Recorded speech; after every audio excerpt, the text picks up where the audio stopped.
16 वर्षाच्या मुलीशी अनैतिक संबंध असल्याच्या संशयावरून 60 वर्षाच्या व्यक्तीची निर्घृणपणे हत्या केल्याची धक्कादायक घटना घडली आहे। या घटनेनंतर जिल्ह्यात एकच खळबळ उडाली आहे। मृत व्यक्तीला एकूण 8 मुली आहेत।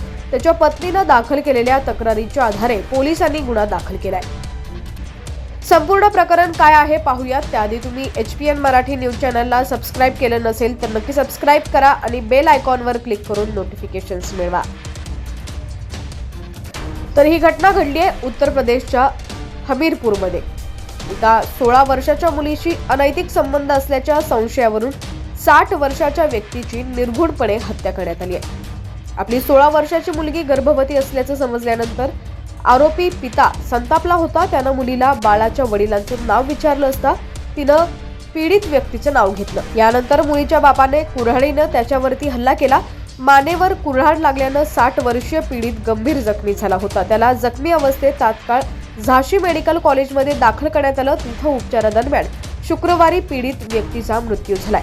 मेडिकल कॉलेज ठाण्यातील पोलिसांनी मृतदेहाचं पोस्टमार्टम केल्यानंतर नातेवाईकांकडे सोपवलेलं आहे।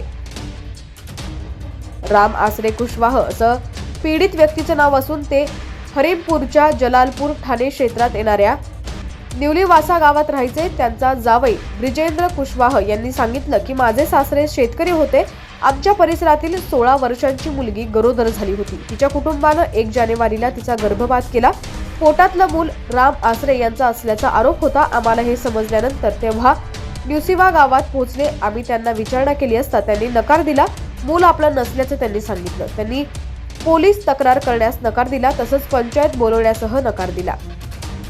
ना सासरच्यांनी तक्रार केली ना मुलीच्या घरच्यांनी तक्रार केली।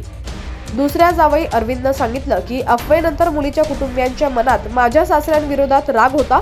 21 जानेवारीच्या सकाळी सासरे घराबाहेर उभे होते तेव्हा मुलीचे वडील कुऱ्हाड घेऊन आला आणि त्यांच्यावरती वार केला। कुऱ्हाडीने गळ्यावर वार केला। वाचवण्यासाठी आलेल्या सासूवरही हल्ला केला। जखमी झाल्यानं सासरे जमिनीवर कोसळले। त्यांना उपचारासाठी आधी सरीला आणि नंतर उरईला नेलं। जर डॉक्टरांनी त्यांना झाशी मेडिकल कॉलेजला रेफर केलं। तिथं उपचारादरम्यान त्यांनी शुक्रवारी अखेरचा श्वास घेतला।